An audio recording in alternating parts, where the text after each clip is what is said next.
Assalamualaikum warahmatullahi wabarakatuh. Hari ini kumpulan kami akan membentangkan tugasan 3 penulisan akademik GWCP 1042 yang bertajuk Analisis Artikel Jurnal.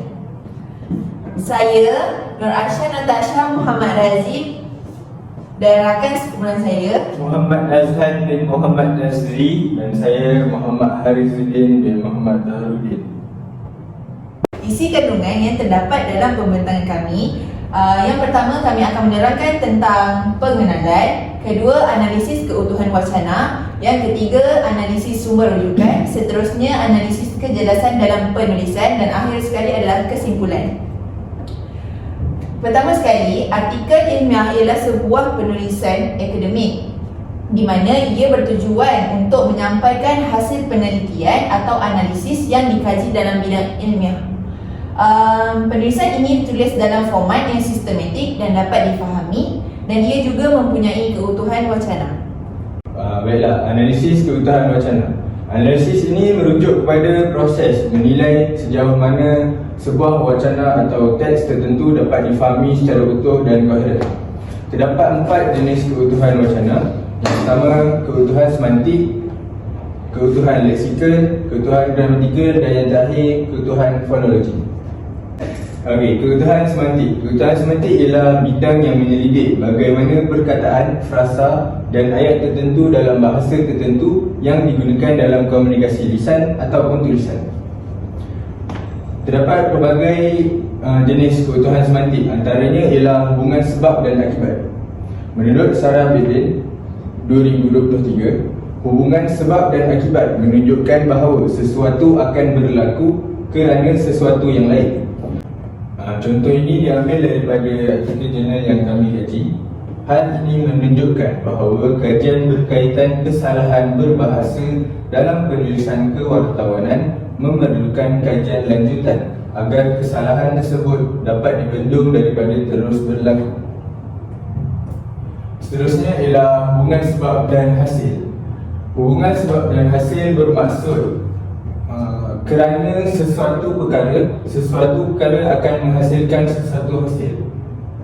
Tujuan penulisan rencana adalah untuk memberitahu, menghibur, mendidik dan meyakinkan pembaca. Okey, hubungan sebab dan tujuan. Apabila seseorang melakukan sesuatu kerana terdapat sebab yang mempengaruhinya.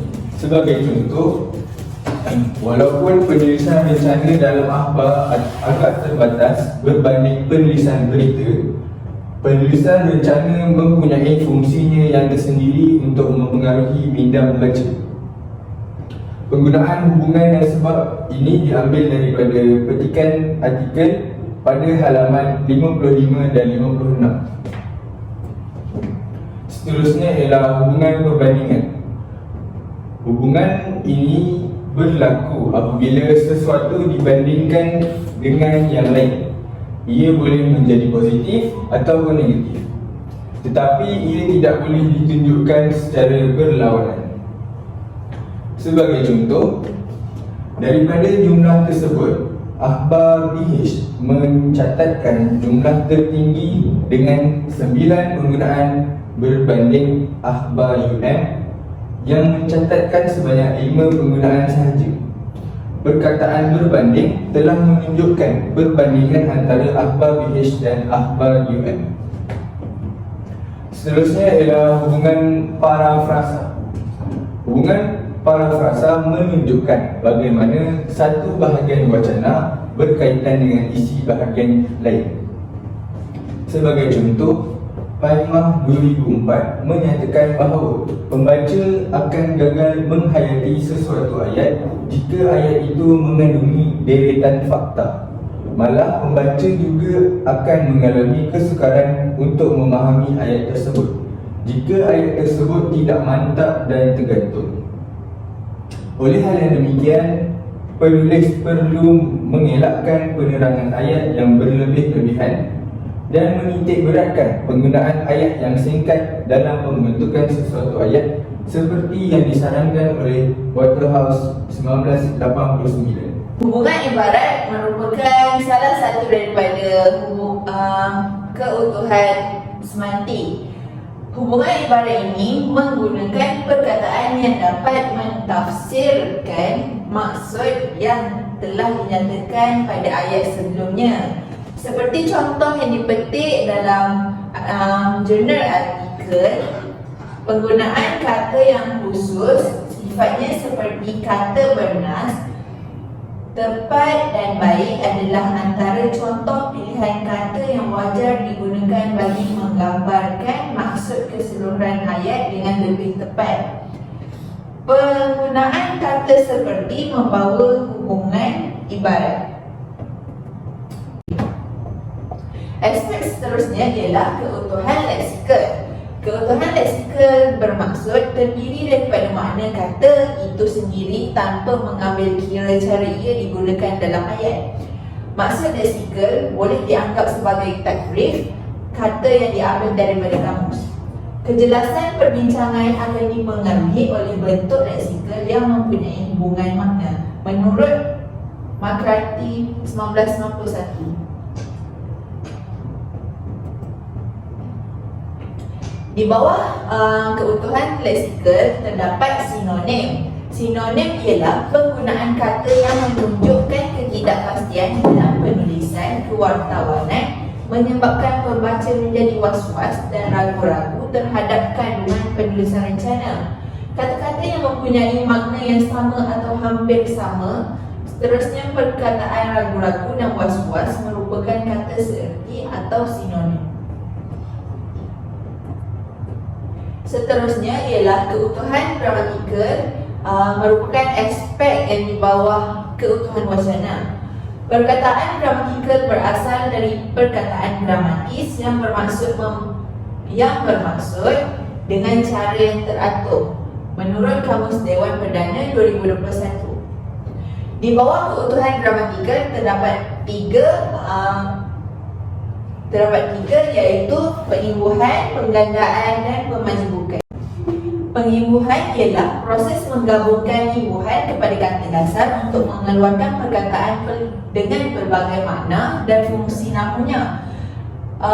Seperti contoh yang diambil daripada jurnal artikel, iaitu bahasa yang bermaksud sistem lambang bunyi suara yang memupuk perasaan dan fikiran dalam kelompok manusia. Seterusnya ialah berbahasa yang bermaksud mempunyai budi bahasa yang baik. Yang akhir sekali ialah bahasanya berbalik semula kepada bahasa. Di sini menunjukkan setiap perkataan yang sama apabila ditambahkan imbuhan menjadi maksud yang berlainan.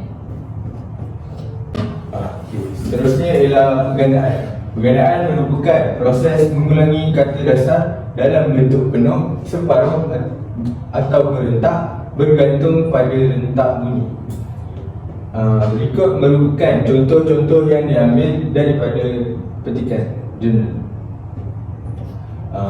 Yang pertama ialah kata-kata, iaitu bermaksud banyak perkataan. Seterusnya ialah berbunga-bunga, yang bermaksud bahasa yang indah. Kemudian yang ketiga, kedua-dua, maksudnya terdiri dari dua bahagian. Dan yang terakhir, aspek-aspek, yang membawa maksud banyak aspek. Seterusnya ialah pemajmukan. Pemajmukan terdapat 4 bahagian, iaitu penanda penghubung, penanda rujukan, penanda penggantian dan penanda pengguguran. Penanda penghubung bermaksud perkataan atau frasa yang menghubungkan maklumat dalam wacana. Penanda rujukan pula bermaksud frasa atau perkataan yang digunakan untuk menggantikan frasa atau perkataan lain dalam wacana yang sama. Seterusnya ialah penanda penggantian. Penanda penggantian ini melibatkan pengulangan kata untuk menghubungkan perkataan atau frasa antara satu sama lain. Dan yang terakhir sekali, penanda pengguguran. Penanda pengguguran mengandungi pengguguran perkataan atau frasa yang disebutkan dalam ayat sebelumnya.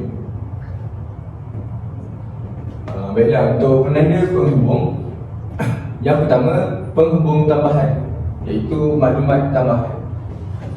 Ini merupakan contoh yang dipetik daripada artikel jurnal.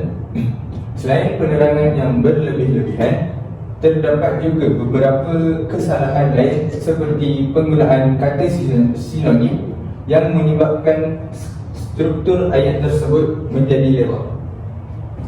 Penggunaan kata juga menunjukkan penghubung tambahan bagi penerangan ayat tersebut. Seterusnya yang kedua, penanda tentangan, iaitu pertentangan maklumat. Jargon merujuk pada penggunaan istilah khusus dan teknikal dalam bidang tertentu, tetapi tidak digunakan dan difahami secara meluas oleh kebanyakan masyarakat. Rufa 2011. Ini merupakan contoh yang dipetik daripada artikel jurnal. Penggunaan penanda tentangan tetapi dalam ayat di atas menunjukkan pertentangan terhadap pernyataan yang sebelumnya. Seterusnya yang ketiga ialah penghubung musabab, iaitu sebab berlakunya sesuatu.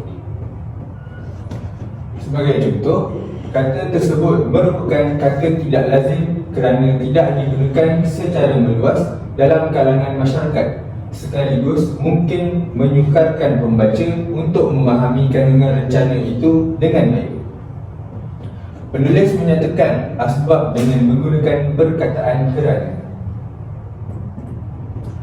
Baiklah, yang keempat, penghubung tempoh atau waktu, iaitu urutan masa siri berlakunya sesuatu. Sebagai contoh, oleh itu, bagi memudahkan pembaca untuk memahami kandungan rencana dengan baik, maka petikan tersebut boleh diringkaskan seperti petikan di bawah. Penggunaan kata maka menunjukkan kesinambungan bagi solusi. Seterusnya kita beralih kepada penanda rujukan. Ini merupakan contoh penanda rujukan yang ditemui dalam artikel ini. Analisis kajian mendapati bahawa kesalahan ini merupakan kesalahan paling dominan dalam kedua-dua akhbar. Penggunaan perkataan ini menunjukkan penanda rujukan dalam ayat tersebut. Seterusnya kita beralih kepada penanda penggantian. Menurut Kamus Dewan edisi keempat 2015, kata pensyarah merujuk kepada guru di universiti dan kata pembimbing pula merujuk kepada orang yang membimbing. Jika dilihat pada petikan di atas, kedua-dua kata ini merujuk kepada individu yang sama, iaitu tenaga pengajar di universiti. Seterusnya ialah penanda pengguguran, elipsis. Ini merupakan contoh yang diambil daripada artikel jurnal.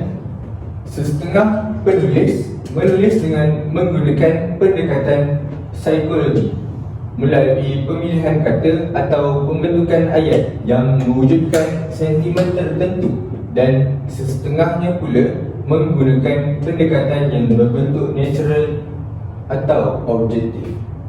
Kajiannya juga mendapati bahawa terdapat penggunaan kata dan frasa berbunga-bunga, flowery words, dalam penggunaan berita berkaitan undang-undang dan kehakiman.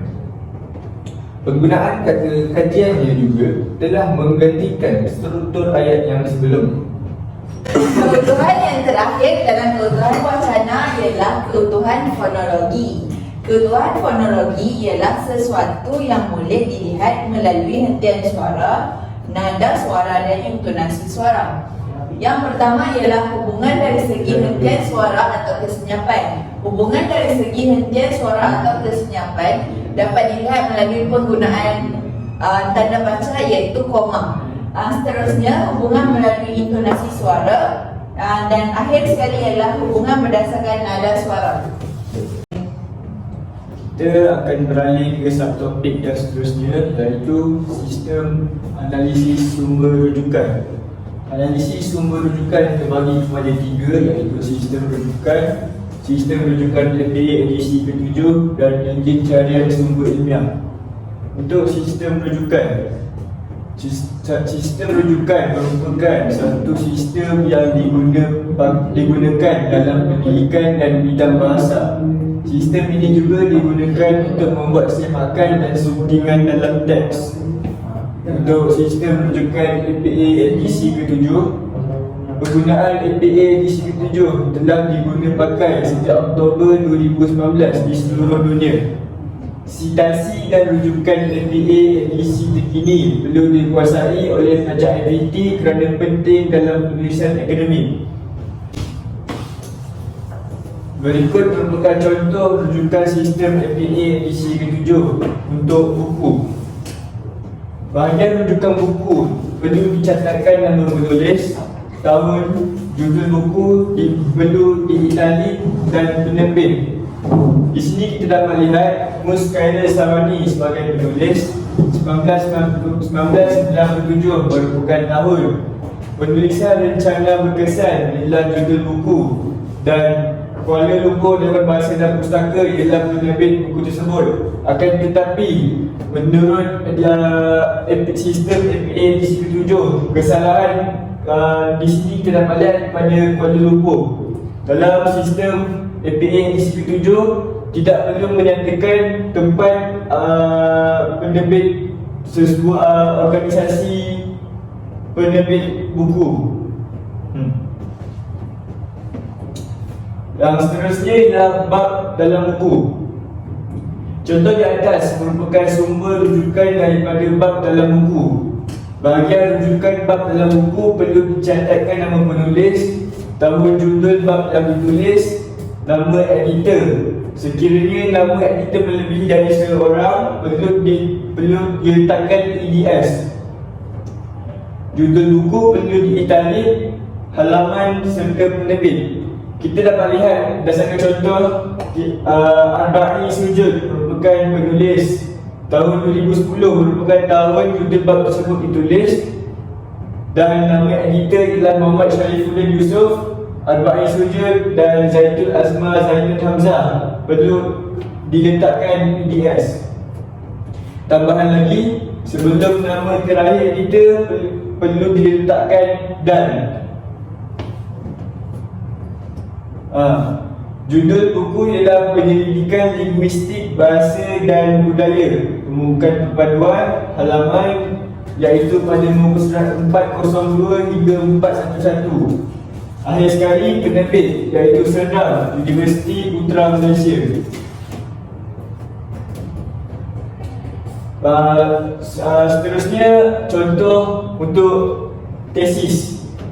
Penulisan rujukan untuk tesis perlu diletakkan nama pengarang, tahun, judul penyertaan tesis dan nama organisasi. Berdasarkan contoh di atas, kita dapat lihat Syahrir Nizam Syahri sebagai pengarang. 2010 merupakan tahun penerbitan aplikasi teori dan format penyuntingan bahan linear dalam surat khabar bahasa ialah judul tesis tersebut, dan tesis Dr. Falsafah ialah penyataan tesis, dan Universiti Putra Malaysia ialah nama organisasi tesis itu diterbitkan. Kemudian contoh untuk majalah. Artikel dalam majalah perlu mempunyai nama pengarang, tahun diterbitkan, dan nama majalah perlu diitalik, jilid majalah dan halaman majalah. Berdasarkan contoh di atas, Mia Kamarul Syahid merupakan nama pengarang. Tahun 2015 merupakan tahun majalah itu diterbitkan. Bahasa, sejauh manakah media peduli? Dewan Bahasa ialah nama majalah. 15 dalam kurungan 3 ialah jilid majalah tersebut, dan 8 hingga 10 ialah halaman majalah di dalam artikel. Dan akhir sekali, jurnal tanpa DOI. Bahagian rujukan artikel dalam jurnal perlu catatkan nama penulis, tahun, judul artikel, nama jurnal perlu diitalik, jilid dan halaman. Berdasarkan contoh di atas, Hamidah Abdul Wahab ialah pengarang. Tahun 2012 ialah tahun diterbitkan aspek kelewahan dalam laporan akhbar atas talian dalam jurnal artikel Issues in Languages Studies, ialah nama jurnal 1 dalam kurungan 2 ialah jilid artikel, manakala 24 hingga 31 ialah halaman artikel. Analisis sumber rujukan. Berdasarkan artikel yang kami kaji, terdapat 2 ejen carian yang penulis menggunakan, iaitu Google Scholar dan Mendeley. Berikut merupakan contoh-contoh daripada Google Scholar. Terdapat banyak kebaikan, tapi hari ini saya nak menerangkan 4 kebaikan sekiranya kita menggunakan ejen carian sumber ilmiah, iaitu dapat memudahkan untuk menulis rujukan dan citasi. Yang kedua, dapat mengakses sumber ilmiah termasuk jurnal, artikel, buku, tesis, makalah, konferensi dan lain-lain. Yang ketiga, dapat sebagai pengurusan rujukan yang lebih teratur. Dan akhir sekali, membolehkan akses mudah dari pelbagai peranti dan lokasi. Baik, kita akan sambung kepada analisis kejelasan. Di sini, analisis kejelasan dalam penulisan merupakan aspek penting dalam penulisan akademik yang merujuk kepada penggunaan bahasa dan mengorganisasi idea dengan cara yang mudah difahami oleh pembaca. Di sini dapat dijelaskan bahawa kejelasan adalah aspek yang penting dalam penulisan agar penulis menulis sesuatu jurnal ataupun artikel yang seangkatan dengan penulisan bagi memahamkan pembaca dan mempunyai susun atur yang baik dan lengkap dalam sebuah penulisan. Di sini terdapat 2 aspek kejelasan dalam penulisan. Yang pertama ialah kohesi dalam penulisan dan kedua adalah koheren dalam penulisan. Kohesi dalam penulisan merupakan keserasian hubungan antara suatu unsur linguistik dengan unsur linguistik yang lain. Menurut Halliday dan Hassan 1976 menyatakan bahawa kohesi ialah ciri-ciri linguistik yang membantu menjalinkan satu urutan ayat sehingga melahirkan sesuatu teks yang bagus atau memperlihatkan pautannya. Kohesi selalunya menggunakan penanda wacana dan kata penghubung. Di sini terdapat contoh yang dipetik daripada artikel yang kami kaji. Contoh ini, penulis menggunakan penanda wacana bagi menampakkan sebab dan hasil. Sebagai contoh, penulis menggunakan oleh hal yang demikian yang merupakan penanda wacana. Ia dapat menerangkan pertautan sesuatu perkara yang berlaku dengan hasil yang diperolehi. Seterusnya, koheren dalam penulisan akademik.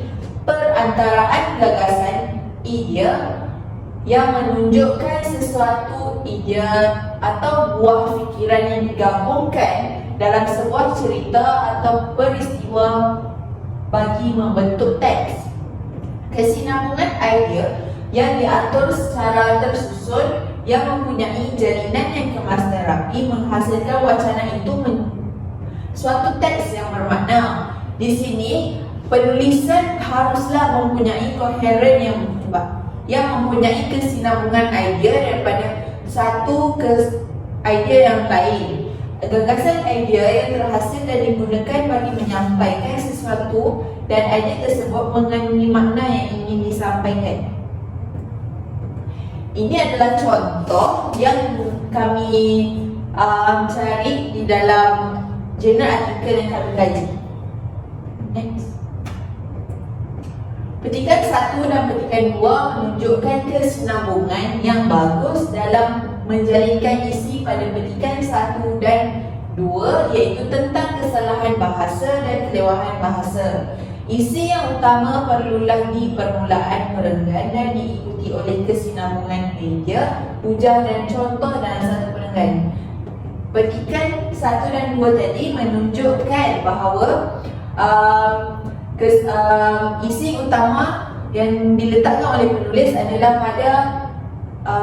pada permulaan ayat.